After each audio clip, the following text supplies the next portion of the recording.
ಇಲ್ಲಿ ವಾಕ್ಯ ಏನು ಹೇಳುತ್ತೆ ಅಂತ ಅಂದರೆ 12 ವರ್ಷದಿಂದ ರಕ್ತ ಕುಸುಮ ರೋಗ. ಎಷ್ಟು ವರ್ಷ? ನಮ್ಮ ಸಭೆಗೆ ಎಷ್ಟು ವರ್ಷ? 12 ವರ್ಷ. 12 ವರ್ಷದಿಂದ ಒಂದು ಸ್ತ್ರೀಗೆ ರಕ್ತ ಕುಸುಮ ರೋಗ ಇದೆ.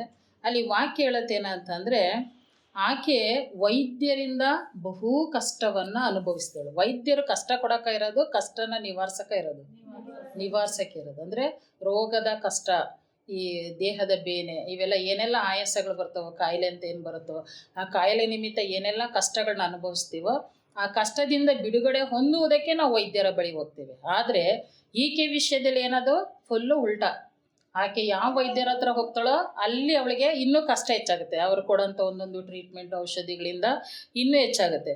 ಮತ್ತು ಆಕೆ ಕೈಯಲ್ಲಿ ಇದ್ದದ್ದನ್ನೆಲ್ಲ ಕಳೆದುಕೊಂಡರು. ಈಗ ನಾವು ಏನು ಮಾಡ್ತೀವಿ ಅಂದರೆ, ನಮಗೆ ಗುಣ ಆಗಬೇಕು ಅಂದರೆ ಎಷ್ಟು ರೂಪಾಯಿ ಆದರೂ ಸರಿ ನಾವು ಖರ್ಚು ಮಾಡ್ತೀವಿ. ಕೆಲವರು ಎಷ್ಟು ಲಕ್ಷ ಆದರೂ ಪರವಾಗಿಲ್ಲ, ನಾವು ಖರ್ಚು ಮಾಡ್ತೀವಿ ನಮಗೆ ಹುಷಾರಾಗಬೇಕು ಅಂತ ಹೇಳಿ ದೊಡ್ಡ ದೊಡ್ಡ ಆಸ್ಪತ್ರೆಗಳಿಗೆಲ್ಲ ಹೋಗ್ತಾರೆ. ಅದ್ರ ಉದ್ದೇಶ, ಅವರು ಹಣ ಕಳೆದುಕೊಳ್ಳುವ ಉದ್ದೇಶವೇ ಆರೋಗ್ಯವನ್ನು ಹೊಂದಬೇಕು ಅಂತ.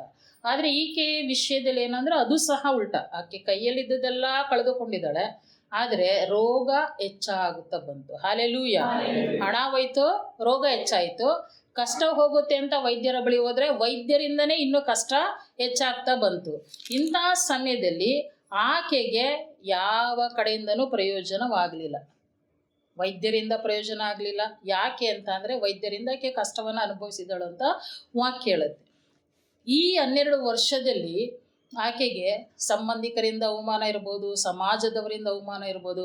ಯಾಕೆಂದರೆ ಯಹೂದ್ಯರ ಸಂಪ್ರದಾಯದಲ್ಲಿ ಮುಟ್ಟಾದಂಥ ಸ್ತ್ರೀ 7 ದಿನಗಳವರೆಗೆ ಏನಾಗಿರಬೇಕು? ಊರಿಂದ ಹೊರಗೆ ಇರಬೇಕು. ಆಕೆ ಯಾರ ಜೊತೆಯಲ್ಲೂ ಮಾತನಾಡುವಂತಿಲ್ಲ, ಯಾರನ್ನು ಮುಟ್ಟಿಸಿಕೊಳ್ಳುವಂತಿಲ್ಲ. ಆಕೆಯದೇ ಆದಂಥ ವಸ್ತ್ರ, ತಿನ್ನುವಂಥ, ಹೊತ್ಕೊಳ್ಳುವಂಥ ಪ್ರತಿಯೊಂದು ಸಹ ಊರಿಂದ ಆಚೆನೇ ಇಟ್ಕೊಂಡಿರಬೇಕು. ಅಂಥ ಸಮಯದಲ್ಲಿ ಒಂದು ವಾರಕ್ಕೆ ಆಕತಿ. ಆದರೆ ಈಕೆ ಎಷ್ಟು ವರ್ಷ? 12 ವರ್ಷ. ಊರೊಳಗಡೆ ತಿರುಗಾಡುವಾಗಿಲ್ಲ, ಯಾರ ಜೊತೆಲೂ ಬೆರೆಯುವಾಗಿಲ್ಲ, ಸಂಬಂಧಿಕರ ಪ್ರೀತಿ, ಸಹೋದರ ಸಹೋದರಿಯರ ಪ್ರೀತಿ ಯಾವುದೂ ಸಹ ಆಕೆಗಿಲ್ಲ. ಜೊತೆಗೆ ಆಕೆ ನೆರಳು ಬಿದ್ದರೆ ಸಾಕು, ಯಹೂದ್ಯರೆಲ್ಲ ಇವಳು ಅಶುದ್ಧಳು ಅಂತ ಹೇಳಿ ಕೂಗಿಕೊಂಡು ಓಡೋಗ್ತಾ ಇರ್ತಾರೆ. ಮತ್ತು ಕೆಲವರು ಕಲ್ಲು ತಗೊಂಡೆ ಹೊಡೆಯೋಕ್ಕೆ ಮುಂದಾಗ್ತಾರೆ. ಯಾಕೆಂದರೆ ಇವಳ ದೆಸೆಯಿಂದ ನಾವು ಸಹ ಮೈಲಿಗೆ ಆಗ್ತೇವೆ ಅಂತೇಳಿ. ತಿರ್ಗಿ ಅವ್ರು ಏನು ಮಾಡಬೇಕು? ಮತ್ತೆ ಅವರು ಪಾಪ ಪರಿಹಾರಕ್ಕೋಸ್ಕರವಾಗಿ ಅನೇಕ ಯಜ್ಞಗಳನ್ನ ಮಾಡಬೇಕು. ಅದರ ನಿಮಿತ್ತವಾಗಿ ಆಕೆಯನ್ನು ಅವರು ಸೇರಿಸಿಕೊಳ್ಳಲು ಇಷ್ಟ ಇಲ್ಲ, ಮುಟ್ಟಿಸಿಕೊಳ್ಳಲು ಇಷ್ಟ ಇಲ್ಲ. ಇಂಥ ಪರಿಸ್ಥಿತಿಯಲ್ಲಿ ಆಕೆ ಜೀವನ ಮಾಡುವಂಥ ಸಮಯದಲ್ಲಿ ಆಕೆ ನಿಂದೆ, ಅವಮಾನ, ಕಣ್ಣೀರು, ರೋಗ ಎಲ್ಲ ಹೆಚ್ಚಾಗ್ತಾ ಬರ್ತಾ ಇದೆ. ಆಕೆ ನಿರಾಶೆ ಅನ್ನೋದು ಸಹ ಹೆಚ್ಚಾಗ್ತಾ ಬರ್ತಾ ಇದೆ. ಅಯ್ಯೋ, ನನಗೆ ಬಿಡುಗಡೆ ಎಲ್ಲೂ ಇಲ್ವಾ ಅನ್ನುವಂಥ ಚಿಂತೆ. ಆದರೆ ಆಕೆಗೋಸ್ಕರ ಚಿಂತಿಸುವುದಕ್ಕೋಸ್ಕರ ಒಬ್ಬರಿದ್ರು, ಅವರೇ ಯೇಸು ಸ್ವಾಮಿ. ಹಲ್ಲೆಲೂಯಾ. ಅಲ್ಲಿ ಎಲ್ಲರೂ ನಮ್ಮನ್ನು ತೊರೆದು ಬಿಟ್ಟರು. ನಮ್ಮನ್ನು ಸೇರಿಸಿಕೊಳ್ಳೋದಕ್ಕೋಸ್ಕರ ಒಂದು ಬಾಗಿಲು ತೆರೆಯಲ್ಪಟ್ಟಿರುತ್ತೆ, ಅದೇ ಪರಲೋಕದ ಬಾಗಿಲು. ಎಲ್ಲರ ಪ್ರೀತಿ ನಮ್ಮನ್ನು ಬಿಟ್ಟು ಹೋಗುವಾಗಲೂ ಸದಾ ನಮ್ಮನ್ನು ಬಿಟ್ಟು ಬಿಡದೆ ಕಾಯುವಂಥ ಪ್ರೀತಿ ಒಂದಿರುತ್ತೆ, ಅದೇ ದೇವರ ಪ್ರೀತಿ. ಅದಕ್ಕೆ ದೇವ್ರ ವಾಕ್ಯ ಹೇಳುತ್ತೆ, ಶಾಶ್ವತವಾದ ಪ್ರೇಮದಿಂದ ನಾನು ನಿಮ್ಮನ್ನು ಪ್ರೀತಿಸಿದ್ದೇನೆ, ಮಮತೆ ಎಂಬ ಹಗ್ಗದಿಂದ ನಿಮ್ಮನ್ನು ಸೆಳೆದುಕೊಂಡಿದ್ದೇನೆ. ಹಲ್ಲೆಲೂಯಾ. ಮಮತೆ ಎಂಬ ಹಗ್ಗದಿಂದ ದೇವ್ರು ನಮ್ಮನ್ನು ಏನು ಮಾಡಿದಾರಂತೆ? ಸೆಳೆದುಕೊಂಡಿದ್ದಾರಂತೆ. ಹಾಗೆ ರಕ್ತ ಕುಸುಮ ರೋಗಿ ಜೀವಿತ 12 ವರ್ಷಗಳಿಂದ ಜರ್ಜರಿತವಾಗಿದ್ದಂಥ ಆಕೆ ಜೀವಿತ, ಕಣ್ಣೀರಿನಿಂದ ಕೈ ತೊಳಿತಾ ಇದ್ದಂಥ ಜೀವಿತ, ಯಾರು ಆಕೆಯನ್ನು ಸೇರಿಸಿಕೊಳ್ಳಲಾರದಂಥ ಜೀವಿತ, ಕೊನೆಯಲ್ಲಿ ಆಕೆ ಒಂದು ನಿರ್ಧಾರವನ್ನು ಮಾಡ್ತಾಳೆ. ನಾನು ಯಾರು ಏನೇ ಅವಮಾನ ಮಾಡಿದ್ರೂ ಪರವಾಗಿಲ್ಲ, ಯಾರು ನನ್ನನ್ನು ದುಃಖಿದ್ರೂ ಪರವಾಗಿಲ್ಲ, ನಾನು ಆ ವ್ಯಕ್ತಿಯನ್ನು ಹಿಂಬಾಲಿಸ್ತೇನೆ. ಯಾರು ಆ ವ್ಯಕ್ತಿ? ಯೇಸು ಸ್ವಾಮಿ. ಯಾಕೆಂದರೆ ಆಕೆಗೆ ಸುದ್ದಿ ಬಂದಿದೆ ಯೇಸು ಸ್ವಾಮಿ ಹೋಗ್ತಾ ಇದ್ದಾರೆ ಅಂತ. ಆಕೆ ಧೈರ್ಯವನ್ನು ಮಾಡ್ತಾ ಇದ್ದಾಳೆ. ಯಾರು ನನ್ನನ್ನು ನಿಂದಿಸಿ ಅವಮಾನ ಮಾಡಿ ಕಲ್ತಕ ಹೊಡೆದ್ರೂ ಪರವಾಗಿಲ್ಲ, ನಾನು ಯೇಸು ಸ್ವಾಮಿಯನ್ನು ನೋಡಬೇಕು ಅನ್ನೋದಕ್ಕಿಂತ ಆತನ ಉಡುಪಿನ ಗೊಂಡೇನಾದರೂ ಮುಟ್ಟಿದ್ರೆ ಸಾಕು, ನಾನು ಸ್ವಸ್ಥವಾಗುವೆನು. ಈ ಸಭೆ ಅದೇ ಪರಿಸ್ಥಿತಿಯಲ್ಲೇ 12 ವರ್ಷಗಳ ಕಾಲ ಬಂದಿರುವಂಥದ್ದು. ಯಾವ ಸಹಾಯಕರು ಇಲ್ಲ. ಸಹಾಯ ಮಾಡ್ತೀನಿ ಅಂತ ಹೇಳಿದಂಥ ವ್ಯಕ್ತಿಗಳು ಸಹ ಸಹಾಯಕರಾಗಿ ನಿಲ್ಲಿಲ್ಲ. ಆದರೆ ದೇವ್ರೇನು ಮಾಡಿದ್ರು? ತಾನು ನಮಗೋಸ್ಕರವಾಗಿ ಚಿಂತಿಸುತ್ತಾ ತನ್ನ ಪ್ರೀತಿಯನ್ನು ನಮಗೆ ಆದರಣೆಯಾಗಿ ಕೊಟ್ಟು, ಯಾಕೆಂದರೆ ಈಗೆಲ್ಲ ಹೆಣ್ಮಕ್ಳು ಸೇವೆ ನೀವು ಯೂಟ್ಯೂಬಲ್ಲಿ ಭಾಳ ಆರಾಮಾಗಿ ನೋಡ್ತೀರ. ಆದರೆ ನಾವು ಸೇವೆಗೆ ಬಂದಾಗ ಆ ರೀತಿ ಪರಿಸ್ಥಿತಿ ಇರಲಿಲ್ಲ. ಎಲ್ಲ ನಿಂದಿಸುವಂಥವ್ರೆ, ಅವಮಾನಿಸುವಂಥವ್ರೆ. ಅಂಥ ಒಂದು ಸಮಯದಲ್ಲಿ ಶ್ಯಾಮ್ ಬ್ರದರ್ ಅವರು ಬಂದು ಅವ್ರು ಹೇಳೋದು ಒಂದೇ ಮಾತು, ನಾನು ನಿಮ್ಮ ವಿಷಯದಲ್ಲಿ ಪ್ರಾರ್ಥನೆ ಮಾಡುವಾಗ ದೇವ್ರ ವಾಕ್ಯ ಕೊಟ್ಟರು, ನೂಂಫಳ ಮನೆಯಲ್ಲಿ ಸೇರುವ ಸಭೆಗೂ ವಂದನೆಯನ್ನು ಹೇಳ್ರಿ ಅಂತ. ಹಾಗಾಗಿ ದೇವರು ನಿಮ್ಮನ್ನು ಸೇವೆಗೆ ಕರೆದಿದ್ದಾರೆ, ಯಾರು ಏನಾದರೂ ಮಾಡಲಿ ಯೋಚನೆ ಮಾಡಬೇಡಿ ಅಂತ. ಅಂದರೆ ಕೆಲವರು ಬಲಪಡಿಸ್ತಾ ಇದ್ರು, ಕೆಲವರು ಹಿಂದೆ ಹೋಗಿ ಮಾತಾಡ್ತಾ ಇದ್ರು. ಹೀಗೆ ಕೆಲವೊಂದು ವ್ಯಕ್ತಿಗಳು ಬಲಪಡಿಸೋದಕ್ಕೆ ದೇವರು ನೇಮಕ ಮಾಡ್ತಾ ಇದ್ದಾರೆ. ಆದರೆ ಹಣಕಾಸಿನ ವಿಷಯ ಅಥವಾ ಬೇರೆ ಇನ್ನೊಂದು ಯಾವುದೂ ಇಲ್ಲ. ಹಾಗಾಗಿ ಆ ರಕ್ತಕುಸುಮ ರೋಗಿಯ ಜೀವಿತದ ಹಾಗೆ ಸಭೆ 12 ವರ್ಷಗಳ ಕಾಲ ತೆವಳ್ಕೊಂಡು ಕರ್ತನನ್ನೇ ಹಿಂಬಾಲಿಸಿದ ನಿಮಿತ್ತವಾಗಿ ದೇವರೇನು ಹೇಳ್ತಾ ಇದ್ದಾರೆ, ನಿನ್ನ ನಂಬಿಕೆಯೇ ನಿನ್ನನ್ನು ಸ್ವಸ್ಥ ಮಾಡಿತು, ಸಮಾಧಾನದಿಂದ ಹೋಗು. Hallelujah, hallelujah. ಹಾಗಾದರೆ ಈ ಸಭೆ ಯಾವಾಗಲೂ ಕರ್ತನನ್ನೇ ನಂಬಿರಬೇಕು. ಯಾರೋ ಸಹಾಯಕರನ್ನ ನಂಬೋದಾಗಲಿ, ಹಣ ಕೊಡ್ತಾರೆ ಅಂತ ನಂಬೋದಾಗಲಿ, ಇನ್ನೊಬ್ಬರ ಪ್ರೀತಿಯ ನಂಬಿಕೆಯಾಗಲಿ ಇರದೆ ಕರ್ತನನ್ನೇ ಆತುಕೊಂಡು ನಡೆಯುವಾಗ ಮಾತ್ರ ಏನಾಗುತ್ತೆ, ನಮಗೆ ಬಿಡುಗಡೆ, ನಮಗೆ ಸ್ವಸ್ಥತೆ, ನಮಗೆ ಆಶೀರ್ವಾದ ಉಂಟಾಗುವಂಥದ್ದು. ಎಲ್ಲರಿಂದ ತಳ್ಳಲ್ಪಟ್ಟಂಥ ರಕ್ತಕುಸುಮ ರೋಗಿ ಕೊನೆಯಲ್ಲಿ ಏನಾಗ್ತಾಳೆ, ಆಕೆ ಜನರ ಮಧ್ಯದಲ್ಲಿ ಜೀವಿಸುವಂತಳಾಗಿ ನಿಲ್ತಾಳೆ. ಹಲ್ಲೆಲೂಯ. ಮತ್ತು ವಾಕ್ಯವನ್ನು ನಾವು ನೋಡಿಕೊಳ್ಳೋಣ. ಅದೇ ಒಂದು ಅದ್ಭುತದ ವಿಷಯದಲ್ಲಿ ಲೂಕನು ಬರೆದ ಸುವಾರ್ತೆ 8ನೇ ಅಧ್ಯಾಯ 41ರಿಂದ 42ನೇ ವಚನ ನೋಡ್ರಿ. ಲೂಕ 41. ಆಗ ಸಭಾ ಮಂದಿರದ ಅಧಿಕಾರಿಯಾದ ಯಾಯರನೆಂಬ ಒಬ್ಬ ಮನುಷ್ಯನು ಬಂದು ಯೇಸುವಿನ ಪಾದಗಳಿಗೆ ಬಿದ್ದನು. ಹೆಚ್ಚು ಕಡಿಮೆ 12 ವರ್ಷದವಳಾದ ಅವನ ಒಬ್ಬಳೇ ಮಗಳು ಸಾಯುವಳಾಗಿದ್ದ ಕಾರಣ ಆತನು ತನ್ನ ಮನೆಗೆ ಬರಬೇಕೆಂದು ಬೇಡಿಕೊಂಡನು. ಆತನು ಹೋಗುತ್ತಿರುವಲ್ಲಿ ಜನರು ಗುಂಪಾಗಿ ಆತನನ್ನು ಇರಿಕಿಸುತ್ತಿದ್ದರು. ಸಾಕು. ಹಲ್ಲೆಲೂಯ. ಇದರ ನಂತರ ರಕ್ತಕುಸುಮ ರೋಗಿದು ಅದ್ಭುತ ಕಾರ್ಯಗಳು ಬರುವಂಥದ್ದು. ಇಲ್ಲಿ ಯಾಯಿರ ಅನ್ನುವಂಥ ಒಬ್ಬ ವ್ಯಕ್ತಿ, ಆತನು ಒಬ್ಬ ಅಧಿಕಾರಿ, ಒಬ್ಬ ಸಭಾ ಮಂದಿರದ ಅಧಿಕಾರಿ. ಆತನಿಗೆ ಮಹಾಯಾಜಕರ ಪರಿಚಯ ಇದೆ ಮತ್ತು ಯಹೂದ್ಯರಲ್ಲಿ ದೊಡ್ಡ ಹೆಸರಿದೆ. ಆತನು ಗೌರವಾನ್ವಿತನು. ಆತನ ಹಣ ಇರ್ಬೋದು, ಅಧಿಕಾರ ಇರ್ಬೋದು, ಜನರ ಸಂಪರ್ಕ ಇರ್ಬೋದು, ಯಾವುದಕ್ಕೂ ಕೊರತೆ ಇಲ್ಲದಂಥ ವ್ಯಕ್ತಿ. ಆದರೆ ಆತನಿಗೆ ಒಬ್ಬ ಮಗಳಿದ್ದಾಳೆ, ಒಬ್ಬಳೇ ಮಗಳು. ಆಕೆ ವಯಸ್ಸೆಷ್ಟು? 12 ವರ್ಷ.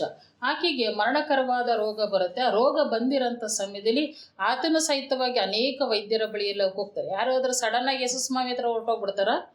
ಯಾರು ಹೋಗಲ್ಲ. ಎಲ್ಲ ಏನು ಮಾಡ್ತಾರೆ, ಯೇಸುಸ್ವಾಮಿ ಹತ್ರ ಬರಲಿಕ್ಕಿಂತ ಮುಂಚಿತವಾಗಿ ಅವ್ರಿಗೆ ಗೊತ್ತಿರುವಂಥ ಎಲ್ಲ ದೇವತೆಗಳ ಬಳಿಗೂ ಮತ್ತು ಅವ್ರಿಗೆ ಗೊತ್ತಿರುವಂಥ ಗುಡಿ ಗೋಪುರ, ವೈದ್ಯರು, ಮಂತ್ರವಾದಿಗಳು, ಜೋಯಿಸರು, ಪಂಡಿತರು, ಶಕುನ ಹೇಳೋಂಥವ್ರು ಎಲ್ಲ ಕಡೆ ಸುತ್ತಿರ್ತಾರೆ.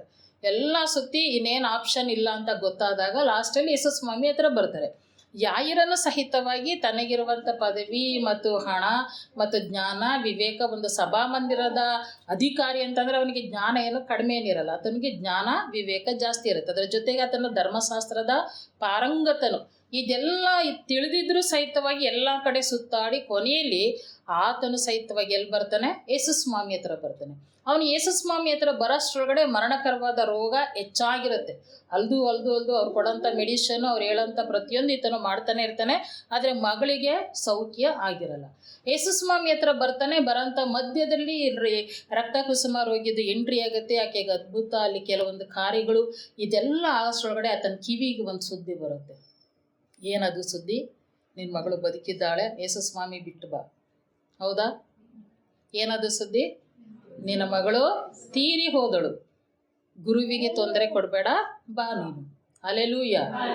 ಆದರೆ ಯಾಯಿರನಿಗೆ ಯೇಸುಸ್ವಾಮಿ ಒಂದು ಮಾತು ಹೇಳ್ತಾರೆ, ಅಂಜಬೇಡ, ನಿನಗೆ ನಂಬಿಕೆ ಮಾತ್ರ ಇರಲಿ. Hallelujah, hallelujah.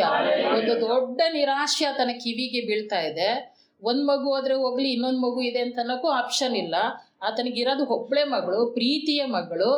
ಯಾಕೆಂದರೆ ಒಬ್ಬರೇ ಮಕ್ಕಳಿರೋಂಥ ಸಮಯದಲ್ಲಿ ಎಲ್ಲರಿಗೂ ಅವರು ಪ್ರೀತಿ ಪಾತ್ರರಾಗಿರ್ತಾರಲ್ವ. ಆ ಪ್ರೀತಿ ಪಾತ್ರರಾಗಿರೋಗೆ ಒಂದು ಸಣ್ಣ ಪೆಟ್ಟಾದರೂ, ಒಂದು ಗಾಯ ಆದ್ರೂ, ಒಂದು ಸಣ್ಣ ಅನಾರೋಗ್ಯ ಬಂದ್ರೂ ಎಲ್ರದ್ದು ಒಂದು ಪರಿತಾಪ ಹೇಗಿರುತ್ತೆ. ಅಂಥ ಸಮಯದಲ್ಲಿ ಈಗ ಮಗಳೇ ಸತ್ತು ಹೋಗಿದ್ದಾಳೆ. ಆ ಸುದ್ದಿ ಆತನ ಕಿವಿಗೆ ಬೀಳ್ತಾ ಇದೆ. ಆದರೆ ಅವನು ಯೇಸುಸ್ವಾಮಿ ಹತ್ರ ಇದ್ದಾನೆ. ಯೇಸುಸ್ವಾಮಿ ಹೇಳ್ತಾ ಇದ್ದಾರೆ, ಅಂಜಬೇಡ, ನಿನಗೆ ನಂಬಿಕೆ ಮಾತ್ರ ಇರಲಿ. Hallelujah, hallelujah. ಅಂದರೆ ದೇವರು ಹೇಳುವಂಥ ಮಾತೇನೆಂದರೆ, ಈ 12 ವರ್ಷಗಳಲ್ಲಿ ಸಭೆ ಏನೆಲ್ಲ ದೊಡ್ಡ ದೊಡ್ಡ ನಿರಾಶೆಯನ್ನು ಕೇಳಿದೆಯೋ, ಅನುಭವಿಸಿದೆಯೋ, ಆದರೆ ದೇವರು ಹೇಳುವಂಥ ಮಾತು, ಅಂಜಬೇಡ, ನಂಬಿಕೆಯಿಂದ ಇರು. ಯಾಕೆಂದರೆ ಕಳೆದು ಹೋದುದನ್ನು ತಿರುಗಿ ಬರಮಾಡುವಾತನು, ಆದ ನಷ್ಟವನ್ನು ಕಟ್ಟಿಕೊಡುವಾತನು, ದಾಸತ್ವದ ನೊಗದಿಂದ ಬಿಡಿಸುವಾತನು. Hallelujah, hallelujah, hallelujah. ಆಗ ಯೇಸು ಸ್ವಾಮಿ ಏನು ಮಾಡ್ತಾರೆ, ಪೇತ್ರ, ಯಾಕೋಬ, ಯೋಹಾನ 3 ಜನರನ್ನು ಕರೆದುಕೊಂಡು ಹೋಗಿ ಆಕೆಯನ್ನು ಮಲಗಿಸಿರುವಂಥ ಕೋಣೆಗೆ ಹೋಗಿ, ಅಮ್ಮಣ್ಣಿ ಎದ್ದೇಳು ಅಂದ ಕೂಡಲೇ ಏನಾಗ್ತಾಳೆ, ಎದ್ದೇಳ್ತಾಳೆ. ಹಾಲೆಲೂಯ. ಹಾಗಾದರೆ ಈ ಸಭೆ ಅಂದರೆ ನಾವು ಭರವಸೆ ಇಡಬೇಕಾದದ್ದು ಮನುಷ್ಯರಲ್ಲಿ ಅಲ್ಲ, ಅಧಿಕಾರದಲ್ಲಿ ಅಲ್ಲ, ಹಣದಲ್ಲಿ ಅಲ್ಲ, ನಮಗಿರುವಂಥ ಜ್ಞಾನ, ವಿವೇಕ, ಪದವಿ, ಅಂತಸ್ತುಗಳಲ್ಲಿ ಅಲ್ಲ. ಯಾಕೆಂದರೆ ಇವರೆಲ್ಲರೂ ಸಹಿತವಾಗಿ ಯಾರು ಬಡವರಲ್ಲ. ರಕ್ತ ಕುಸುಮ ರೋಗಿ ಕೈಯಲ್ಲಿದ್ದದೆಲ್ಲ ಕಳ್ಕೊಂಡ್ಲು ಅಂತ ಅಂದರೆ ಅದೇನು ಸಾಮಾನ್ಯವಾದ ಮಾತಲ್ಲ. 12 ವರ್ಷ ತನಕ ಆಕೆ ಖರ್ಚು ಮಾಡಿದಳೆ ಅಂತಂದರೆ ಆಕೆ ಸಹಿತವಾಗಿ ಒಬ್ಬಳು ಸ್ಥಿತಿವಂತಳೆ ಆಗಿದ್ದಳು ಅಂತ. ಯಾಯರನ್ನು ಒಬ್ಬ ಸಭಾಮಂದಿರದ ಅಧಿಕಾರಿ ಅಂತಂದ್ರೆ ಆತನು ಸಾಮಾನ್ಯವಾದ ವ್ಯಕ್ತಿ ಅಲ್ಲ, ಆತನು ಸಹ ಒಳ್ಳೆ ಸ್ಥಿತಿವಂತನೇ ಆಗಿದ್ದನು. ಆದರೆ ಇವರಿಬ್ಬರ ಜೀವಿತದಲ್ಲಿ ಹಣ ಆಗಲಿ, ಅಧಿಕಾರವಾಗಲಿ, ಜನರಾಗಲಿ ಯಾವುದು ಸಹ ಕಾರ್ಯವನ್ನು ಸಾಧಿಸಲೇ ಇಲ್ಲ. ಆದರೆ ಅವರು ನಂಬಿಕೆಯನ್ನು ಇಟ್ಟರು ಯೇಸು ಸ್ವಾಮಿ ಮೇಲೆ. ರಕ್ತ ಕುಸುಮ ರೋಗಿ ಏನು ಹೇಳ್ತಾಳೆ, ಆತನ ಉಡುಪಿನ ಗೊಂಡೆಯನ್ನಾದರೂ ಮುಟ್ಟಿದರೆ ಸಾಕು. ಆ ಉಡುಪಿನ ಗೊಂಡೆ ಮೇಲೆ ಏನಿತ್ತಂತೆ ಅಂದರೆ ದೇವರ ವಾಕ್ಯ. ಯಹೂದ್ಯರು ವಸ್ತ್ರವನ್ನು, ಒಂದು ಶಾಲನ್ನು ಹಾಕೊಳ್ಬೇಕಾಗಿರುತ್ತೆ. ಆ ಶಾಲೆಯಲ್ಲಿ ನೀಲಿ ದಾರ ಇರುತ್ತೆ. ನೀವು ಮೋಶೆ ಧರ್ಮಶಾಸ್ತ್ರ ಕಾಂಡ ಓದೋದಾದರೆ ಅದರಲ್ಲಿ ಇರುತ್ತೆ ನೀಲಿ ದಾರದ ಗೊಂಡೆಗಳು ಕಟ್ಟಿರಬೇಕು ಅಂತ. ಆ ನೀಲಿ ದಾರ ಯಾವುದು? ದೇವರ ವಾಕ್ಯ. ದೇವರ ವಾಕ್ಯವನ್ನು ನಾವು ಆಧಾರ ಮಾಡಿಕೊಂಡು ನಂಬಿಕೆ ಜೀವಿತವನ್ನು ನಾವು ಜೀವಿಸುವುದಾದರೆ ಕಳೆದು ಹೋದುದನ್ನು ದೇವರೇನು ಮಾಡ್ತಾರೆ, ತಿರುಗಿ ಬರ ಮಾಡ್ತಾರೆ. ಅಬ್ರಹಾಮನು ಈಸಾಕನನ್ನು ಯಜ್ಞವೇದಿಯ ಮೇಲೆ ಕೈಕಾಲನ್ನು ಕಟ್ಟಿ ಮಲಗಿಸಿ ಕತ್ತಿಯನ್ನು ಎತ್ತುವಾಗಲೂ ಆತನಿಗೆ ಬೇರೆ ಸಂತಾನ ಇರಲಿಲ್ಲ. ಆತನು ನಂಬಿಗಸ್ತನಾಗಿದ್ದನು, ದೇವರೇ ಕೊಟ್ಟಿದ್ದಾನೆ. ಈತನು ಸತ್ತು ಹೋದರೂ ಸಹ ದೇವರೇನು ಮಾಡ್ತಾರೆ, ಈತನನ್ನು ಮತ್ತೆ ಜೀವಿಸುವಾಗಿ ಎಬ್ಬಿಸಲು ಆತನು ಶಕ್ತನು ಅಂತ. ಯಾಕೆಂದರೆ ಆತನಿಗೂ ಪ್ರಾಯ ಮೀರೋಗಿತ್ತು, ಸಾರಳಿಗೂ ಪ್ರಾಯ ಮೀರೋಗಿತ್ತು. ಅಂತಹ ಸಮಯದಲ್ಲಿ ಮೃತುಪ್ರಾಯರಾಗಿದ್ದಂಥ ಅವರಿಗೆ ದೇವರೇನು ಮಾಡಿದರು, ಸಂತಾನವನ್ನು ಕೊಟ್ಟಿದ್ರು. ಹಾಗಾಗಿ ಅಬ್ರಹಾಮನು ದೇವರನ್ನು ನಂಬಿದನು. ಆ ನಂಬಿಕೆ ನಿಮಿತ್ತವಾಗಿ, ಆ ನಂಬಿಕೆ ಕಾರ್ಯರೂಪದಲ್ಲಿ ಬಂದ ನಿಮಿತ್ತವಾಗಿ ದೇವರು ಆತನ ನಂಬಿಕೆಯನ್ನು ನೋಡಿ ಆತನಿಗೆ ಏನು ಮಾಡ್ತಾರೆ, ತನ್ನ ಮಗನನ್ನು ಜೀವಂತವಾಗಿ ಎಬ್ಬಿಸಿಕೊಡ್ತಾರೆ. ಹಾಲೆಲೂಯ. ಹಾಗಾದರೆ ಈ 12ನೇ ವರ್ಷವನ್ನು ತುಂಬಿ ನಾಳೆಯಿಂದ ನಾವು 13ನೇ ವರ್ಷಕ್ಕೆ ಕಾಲಿಡುವಂಥ ಸಮಯದಲ್ಲಿ ನಾವೆಲ್ಲರೂ ತಿಳಿದುಕೊಳ್ಳಬೇಕಾದದ್ದು ಏನಂದರೆ, ನಮ್ಮ ಭರವಸೆಗೆ ಆಧಾರ ದೇವರು ಮಾತ್ರವೇ. ನಮ್ಮ ನಂಬಿಕೆ ದೇವರ ಮೇಲೆ ಮಾತ್ರವೇ. ನಮ್ಮ ಭರವಸೆ ದೇವರ ಮೇಲೆ ಮಾತ್ರವೇ. ನಮ್ಮ ಆಧಾರ ದೇವರು ಮಾತ್ರವೇ. ಹಾಲೆಲೂಯ. ಅದನ್ನು ಎಲ್ಲಿವರೆಗೂ ನಾವು ನೆನಪಿನಲ್ಲಿ ಇಟ್ಟುಕೊಂಡು ನಾವು ಜೀವಿಸ್ತಾ ಇರ್ತೀವೋ ಅಲ್ಲಿವರೆಗೂ ದೇವರು ಹೇಳ್ತಾರೆ, ಅಂಜಬೇಡ, ದಿಗಿಲು ಪಡಬೇಡ, ಕಳವಳಗೊಳ್ಳದಿರು, ದಿಗ್ಭ್ರಮೆಗೊಳ್ಳದಿರು, ನಾನೇ ನಿನ್ನ ದೇವರು. ಹಾಲೆಲೂಯ. ನಾನೇ ನಿನ್ನ ಸಹಾಯಕನು, ನಾನೇ ನಿನ್ನ ಗುರುವು, ಎಲ್ಲವೂ ನಾನೇ ಆಗಿದ್ದು ನಿನ್ನನ್ನು ನಡೆಸುತ್ತೇನೆ ಅಂತ ಹೇಳ್ತಾರೆ. ಅಲ್ಲಿ ಕೊಡಲ್ಪಟ್ಟಿದೆಯಲ್ಲ ಚಿತ್ರ, ಅದರಲ್ಲಿ ಏನಿದೆ ನೋಡ್ರಿ, ವಾಕ್ಯ ಬೇಡ, ಚಿತ್ರ ಏನಿದೆ, ಬೆಂಕಿ, ಒಂದು ಸುಳಿಗಾಡು. ವಾಕ್ಯವನ್ನು ನೋಡ್ರಿ, ವಿಮೋಚನಾ ಕಾಂಡ 13ನೇ ಅಧ್ಯಾಯ 21ನೇ ವಚನ.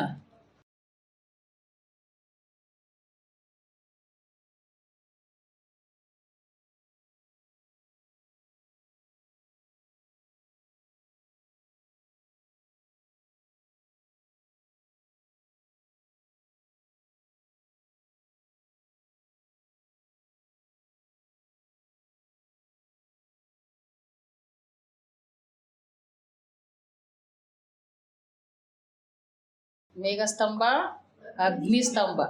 ಇಸ್ರಾಯೇಲ್ಯರು ಐಗುಪ್ತ ದೇಶದಿಂದ ಹೊರಡ್ತಾ ಇದ್ದಾರೆ. ಐಗುಪ್ತ ದೇಶದಿಂದ ಹೊರಟಿರುವಂಥ ಇಸ್ರಾಯೇಲರಿಗೆ ಕಾನಾನ್ ದೇಶಕ್ಕೆ ಸೇರಿಸ್ತೀನಿ ಅಂತ ದೇವರು ಹೇಳಿದ್ದಾರೆ. ಕಾನಾನ್ ದೇಶ ಹೇಗಿದೆ ಮೋಶೆಗೇನಾದರೂ ಗೊತ್ತಾ? ಮೋಶೆಗೂ ಗೊತ್ತಿಲ್ಲ. ಇಸ್ರಾಯೇಲ್ರಿಗೆ ಯಾರಾದರೂ ಗೊತ್ತಾ? ಯಾರಿಗೂ ಗೊತ್ತಿಲ್ಲ. ದಾರಿ ಯಾರಿಗೂ ಗೊತ್ತಿಲ್ಲ. ದಾರಿ ಗೊತ್ತಿರೋದು ಯಾರಿಗೆ? ದೇವರಿಗೆ ಮಾತ್ರವೇ. ಹಾಗಾಗಿ 12 ಲಕ್ಷ 20 ಲಕ್ಷ ಅಂತ ಹೇಳ್ತಾರೆ. ಅಷ್ಟು ಲಕ್ಷಾಂತರ ಜನ ಅಲ್ಲಿ ಪ್ರಯಾಣ ಮಾಡುವಂಥ ಸಮಯದಲ್ಲಿ ಅವರಿಗೆ ರಾತ್ರಿ ಆದಾಗ ಬೆಳಕಬೇಕು. ಯಾಕೆಂದರೆ ಅವ್ರು ಹೋಗುವಂಥದ್ದಲ್ಲಿ ಅರಣ್ಯದಲ್ಲಿ, ಕಾಡು, ದಟ್ಟ ಅರಣ್ಯ. ಆ ದಟ್ಟಾರಣ್ಯದಲ್ಲಿ ಅವರು ಪ್ರಯಾಣ ಮಾಡ್ಕೊಂಡು ಹೋಗ್ತಾ ಇರ್ತಾರೆ. ಆ ಮರಳುಗಾಡಿನಲ್ಲಿ ಪ್ರಯಾಣ ಮಾಡ್ಕೊಂಡು ಹೋಗ್ತಾ ಇರ್ತಾರೆ. ಅವ್ರಿಗೇನು ಬೇಕು? ಬೆಳಕು ಬೇಕು. ಅದಕ್ಕೆ ದೇವ್ರ ವಾಕ್ಯ ಹೇಳುತ್ತೆ, ರಾತ್ರಿ ಸಮಯದಲ್ಲಿ ಏನಾಗುತ್ತೆ? ಬೆಳಕಿನ ಸ್ತಂಭ.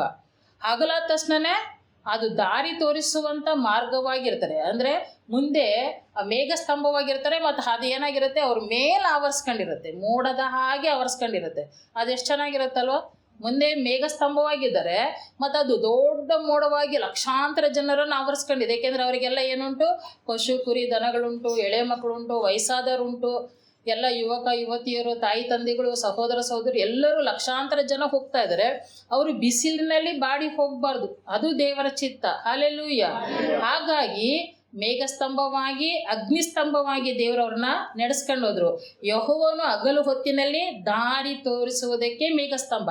ಅಲ್ಲಿ ಬರೀ ನೆರಳು ಕೊಡೋದಕ್ಕೋಸ್ಕರ ಮಾತ್ರ ಮೇಲೆ ದೇವರು ಅವ್ರನ್ನ ಆವರಿಸ್ಕೊಂಡಿಲ್ಲ, ದಾರಿ ತೋರಿಸುವುದಕ್ಕೂ ಸಹ ದೇವರೇನು ಮಾಡಿದ್ದಾರೆ, ಮೇಘಸ್ತಂಭವಾಗಿ ಅವರ ಮುಂದೆ ಹಾದು ಹೋಗ್ತಾ ಇದ್ದಾರೆ. ಯಾಕೆಂದರೆ ಅವರು ಯಾವ ಊರಿಗೆ ಹೋಗ್ಬೇಕು ಅವರಿಗೆ ಗೊತ್ತಿಲ್ಲ, ಆದರೆ ದೇವ್ರಿಗೆ ಮಾತ್ರ ಚೆನ್ನಾಗಿ ಗೊತ್ತು. ಅದಕ್ಕೋಸ್ಕರ ದೇವ್ರು ಏನು ಮಾಡ್ತಾ ಇದ್ದಾರೆ, ಮುಂದೆ ಸಾಕ್ತಾ ಇದ್ದಾರೆ. ಈಗ ರಾತ್ರಿ ಸಮಯ ಬಂತು. ರಾತ್ರಿ ಸಮಯ ಬಂದಾಗ ಇವರು ಹೋಗುವಂಥ ಅರಣ್ಯದಲ್ಲಿ ವಿಷ ಜಂತುಗಳು, ದುಷ್ಟ ಮೃಗಗಳು ಹೇರಳವಾಗಿರ್ತವೆ. ಅವೆಲ್ಲದರಿಂದ ಇವರು ಬಿಡುಗಡೆಯನ್ನು ಹೊಂದಬೇಕು ಅಂದರೆ ಇವರೇನು ಮಾಡಬೇಕು, ಲಕ್ಷ ಲಕ್ಷ ಜನ ಇದ್ದಾರೆ, ಅರ್ಧ ಕಾಡನ್ನೇ ಕಡಿದು ಇವ್ರು ಬೆಂಕಿ ಹಾಕ್ಬೇಕು. ಹಂಗಾಗಕ್ಕೆ ಸಾಧ್ಯನಾ? ಈಗ ದೇವರೇನು ಮಾಡಿದ್ದಾರೆ, ಅಗ್ನಿಸ್ತಂಭವಾಗಿ ನಿಂತಿದ್ದಾರೆ. ಯಾವ ಬೆಂಕಿನೂ ಇವ್ರು ಹಾಕೋದೇ ಬೇಕಾಗಿಲ್ಲ. ಪರಲೋಕದಲ್ಲಿರುವಂಥ ದೇವರು ಅಗ್ನಿ ಸ್ವರೂಪನಾಗಿ ಅವರ ಮಧ್ಯದಲ್ಲಿ ವಾಸಿಸುವಾಗ ಅವರಿಗೆ ಬೆಳಕು ಉಂಟಾಗ್ತಾ ಇದೆ. ಯಾವುದೇ ಪ್ರಾಣಿ ಪಕ್ಷಿಗಳು ಸಹ ಅವರಿಗೆ ಕೇಡನ್ನು ಉಂಟು ಮಾಡದ ಹಾಗೆ ಸಂರಕ್ಷಣೆಯೂ ಸಹ ಉಂಟಾಗ್ತಾ ಇದೆ. ಹಲ್ಲೆಲೂಯಾ. ಬೆಳಕು ಕೊಡೋದು ಮಾತ್ರ ದೇವರ ಕೆಲಸ ಅಲ್ಲ, ರಕ್ಷಣೆ ಕೊಡೋದು ಸಹ ದೇವರ ಕೆಲಸವೇ. ಹಲ್ಲೆಲೂಯಾ.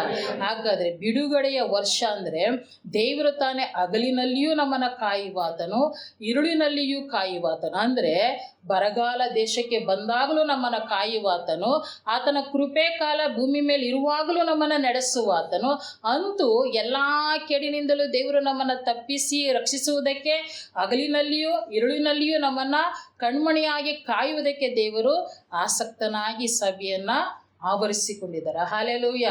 ಎಷ್ಟು ಜನ ನಂಬ್ತೀರಿ ದೇವರು ನಮ್ಮ ಸಭೆಯನ್ನು ನಡೆಸ್ತಾ ಇದ್ದಾರೆ? Hallelujah, hallelujah. ಯಾಕೆಂದರೆ ಅವರು ಆ ರೀತಿಯಾಗಿ ನಡೆಸಿದ ನಿಮಿತ್ತವಾಗಿ ನಾವು ಹೋಗುವಂಥ ಒಂದೊಂದು ಊರುಗಳಲ್ಲೂ ನಮಗೆ ಸಂರಕ್ಷಣೆ ಕೊಟ್ಟಿದ್ದಾರೆ. ಯಾವೆಲ್ಲ ಸ್ಥಳಗಳಿಗೆಲ್ಲ ನಾವೆಲ್ಲ ಆರಾಧನೆಗೆ ಹೋಗ್ತಾ ಇರ್ತೀವೋ ಆ ಸ್ಥಳಗಳಲ್ಲೆಲ್ಲ ನಮ್ಮನ್ನು ರಕ್ಷಣೆ ಮಾಡಿದ್ದಾರೆ. ಕಳೆದ ವಾರನೂ ಸಹ ಕೂರ್ಗಳಿ ಸಭೆಯಲ್ಲಿ ಒಂದು ಸಭೆ ಮೇಲೆ ಅಟ್ಯಾಕ್ ಆಗಿ ಅವ್ರನ್ನ ಹೊಡೆದು ಸ್ಟೇಷನ್ಗೆಲ್ಲ ಹೇಳ್ಕೊಂಡು ಹೋಗಿದ್ದಾರಂತೆ. ಆದರೆ ದೇವರು ನಮ್ಮನ್ನು ಈ ಮಟ್ಟಿಗೆ ಕಾಪಾಡಿದ್ದಾರೆ ಅಂದರೆ ನಾವು ಯಾರ ಕೈಲಾದರೂ ಇನ್ಫ್ಲುಯೆನ್ಸ್ ಮಾಡಿಸ್ತಾ ಇದ್ದೀವ? ಯಾರಾದರೂ ರಾಜಕಾರಣಿಗಳು, ಪೊಲೀಸ್ ಅಧಿಕಾರಿಗಳು ನಮಗೇನಾದರೂ ಪರಿಚಯ ಇದೆಯಾ? ಆದರೆ ನಮಗೆ ಗೊತ್ತಿರೋಂಥ ಏಕೈಕ ವ್ಯಕ್ತಿ ದೇವರು ಒಬ್ಬನೇ. ಹಲ್ಲೆಲೂಯಾ.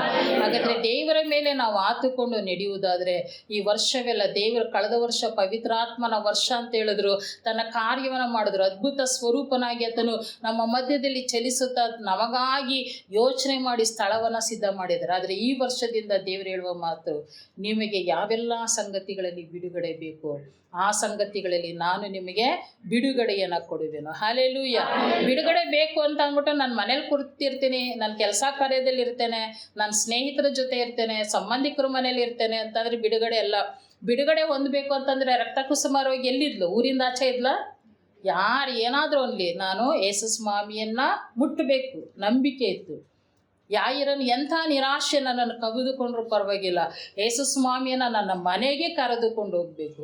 ಹಾಗಾದರೆ ಎಷ್ಟು ಜನ ಪ್ರತಿದಿನ ಏಸಪ್ಪ ನೀನು ನನ್ನ ಮನೆಯಲ್ಲಿರು, ನನ್ನ ಮನೆಯಲ್ಲಿ ವಾಸ ಮಾಡೋ ಸ್ವಾಮಿ, ನನ್ನ ಜೊತೇಲಿ ನೀನು ಇರು ಅಂತ ನಾವು ಯಾವಾಗೆಲ್ಲ ಹೇಳ್ತೀವೋ, ನಾವು ಕರೆದಷ್ಟು ಕಾಲ ಯೇಸು ಸ್ವಾಮಿ ಏನು ಮಾಡ್ತಾ ಇರ್ತಾರೆ, ನಮ್ಮ ಮನೆಯಲ್ಲಿ ವಾಸ ಮಾಡ್ತಾ ಇರ್ತಾರೆ. ಅದಕ್ಕೆ ಮಕ್ಕಳೆಲ್ಲ ಚಿಕ್ಕವರಾಗಿದ್ದಾಗ 2 ಸ್ಕಿಟ್ಟು ಭಾಳ ನನಗೆ ಯಾವಾಗಲೂ ನೆನಪು ಬರ್ತಾನೆ ಇರುತ್ತೆ, ಎಷ್ಟು ಅಮೂಲ್ಯವಾದದ್ದು ಅಂತ. ಒಬ್ಬ ವ್ಯಕ್ತಿ ಕಾರನ್ನು ಪರ್ಚೇಸ್ ಮಾಡ್ತಾನೆ. ಕಾರನ್ನು ಪರ್ಚೇಸ್ ಮಾಡ್ಕೊಂಡು ಬರಬೇಕಾದ್ರೆ BOC ಅಂತ ಮಕ್ಕಳುಗಳು ಹೋಗ್ತಾಯಿದ್ರು BBSಗೆ. ಅದು ಫೈನಲಲ್ಲಿ ಅದು ಸ್ಕಿಟ್ಗಳನ್ನ ಮಾಡಿಸ್ತಾಯಿದ್ರು. ಆಗ ಒಬ್ಬ ವ್ಯಕ್ತಿ ಕಾರ್ನ ಪರ್ಚೇಸ್ ಮಾಡ್ತಾನೆ. ಕಾರ್ನ ಪರ್ಚೇಸ್ ಮಾಡಿ ಸ್ವಲ್ಪ ದೂರ ಪ್ರಯಾಣ ಮಾಡ್ಕೊಂಡು ಹೋಗ್ತಾನೆ. ರಸ್ತೆ ಮಗ್ಲಲ್ಲಿ ಯೇಸು ಸ್ವಾಮಿ ನಿಂತಿರ್ತಾರೆ. ಇವನು ಡ್ರೈವಿಂಗ್ ಮಾಡ್ಕೊಂಡು ಹೋಗ್ತಾ ಇರ್ತಾನಲ್ಲ, ಇವನಿಗೇನೋ ಯೇಸು ಸ್ವಾಮಿ ನೋಡಿದ ತಕ್ಷಣ ಭಾಳ ಖುಷಿ. ಯೇಸಪ್ಪ ಬನ್ನಿ ನೀವು ನಮ್ಮ ಕಾರಲ್ಲಿ ಅಂತ. ನೀವು ಎಲ್ಲಿಗೆ ಹೋಗಬೇಕು ಅಂತ? ನಾನು ಎರಿಕೋ ಹತ್ರ ಹೋಗಬೇಕು ಅಂತ. ಎರಿಕೋನಾ, ಸರಿ ನಾನು ಡ್ರಾಪ್ ಕೊಡ್ತೀನಿ ಬನ್ನಿ ಯೇಸು ಸ್ವಾಮಿ ಅಂತ.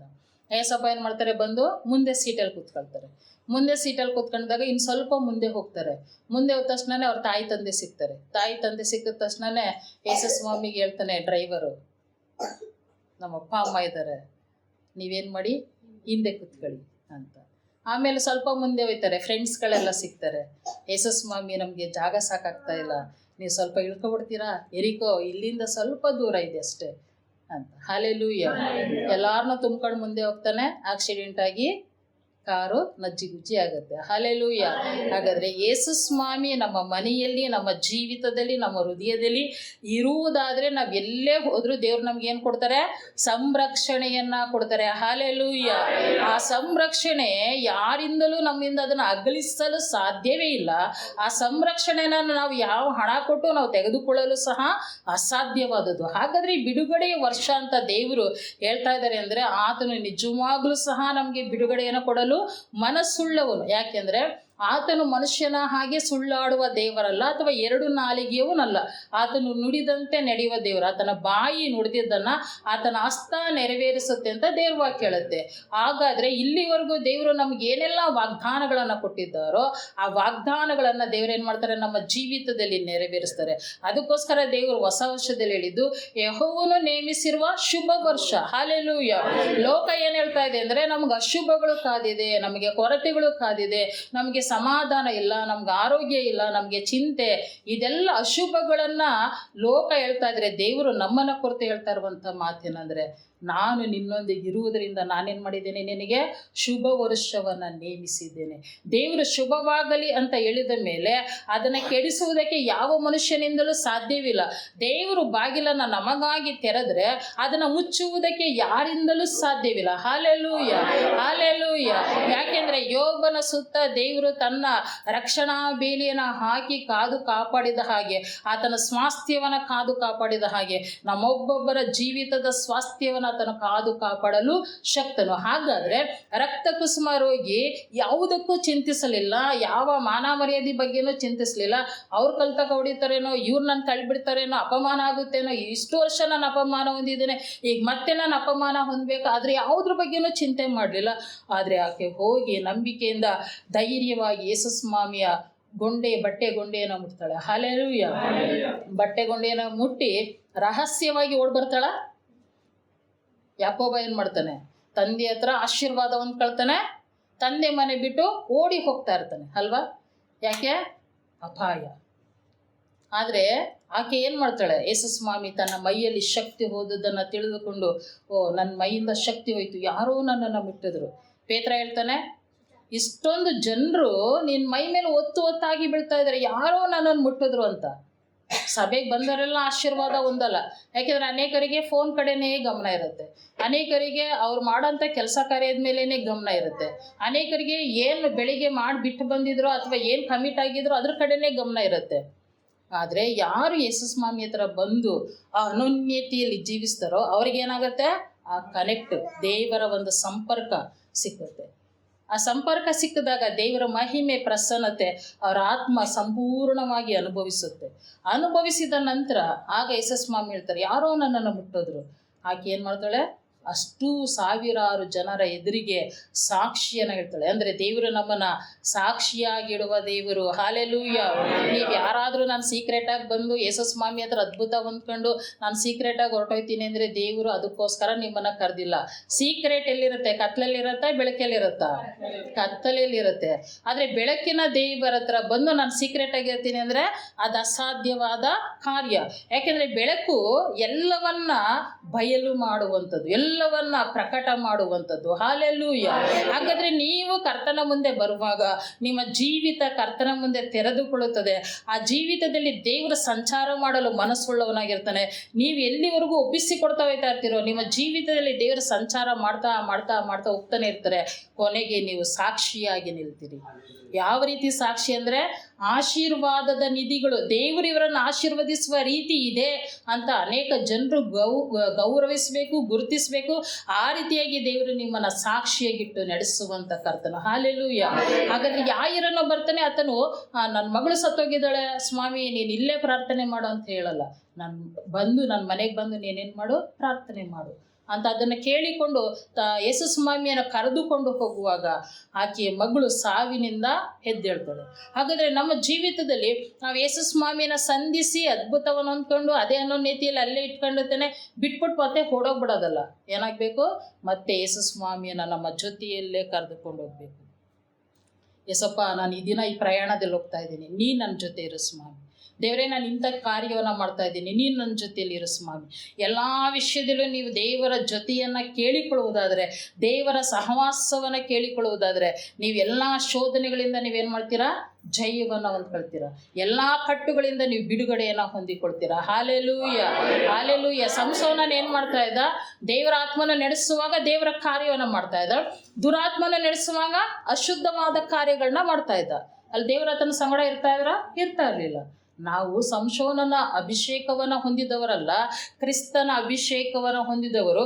ಕ್ರಿಸ್ತನ ಅಭಿಷೇಕ ಹೇಗೆ ಅಂತಂದರೆ, ಆತನು ಕಲ್ವಾರಿ ಶಿಲುಬೆ ಮೇಲೆ ಮರಣವನ್ನು ಅನುಭವಿಸುವಾಗಲೂ ತಂದೆಯೊಟ್ಟಿಗೆ ಅನೋನ್ಯತೆಯಲ್ಲಿದ್ದಂಥ ವ್ಯಕ್ತಿ. ಹಲ್ಲೆಲೂಯ, ದೇವರು.